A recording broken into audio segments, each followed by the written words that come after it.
Hello, my name is Jamie Hopper and I've been a manufacturing engineer at CK International for almost a year. What do you do in your day-to-day role? My day-to-day role, I manage the bill of materials within CK, and really what that means is it's the middle link between design of a machine and fabrication and production of a machine. So the bill of materials would go off to purchasing, we would then order the parts in and then go through to production to actually produce it. All the roles I take in CK is a manufacturing role, so any queries with our engineering drawings out in the fabrication floor, I would be the one that would be updating them or flagging any design changes needed to design. I'm also looking at lean improvement Kaizen projects, trying to make processes leaner, smoother and cheaper while holding the same quality, and that's a good overview. You left school after your GCSEs. Where did you go and what did you do, and was this a good decision for you? So after my GCSEs, I went to Tech and did a BTEC level 3 in engineering.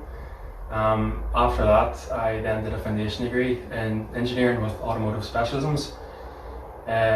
During that time of my foundation degree, I had to get a placement, and I ended up getting my placement with Terex Corporation in and I was there for 3 months, and it just happened to be perfect timing when that placement was coming to an end. One of the senior manufacturing engineers in there was going off on maternity leave, and I was pushed forward by the manufacturing manager to apply for it. So I did and ended up getting it, and I worked there for just over 9 months. And it was during that time where I was coaxed into applying for UCAS and going to university. Previously I had no intentions of going to university. Number one, didn't think I'd be capable, and I thought it was a waste of time, but I was encouraged to do it, so I did. And I actually applied for UCAS a day before the deadline. So I got in, and the way it worked out for me was good. Because I did my foundation degree, I got to skip first year, so I went straight into second year of engineering management at Jordanstown.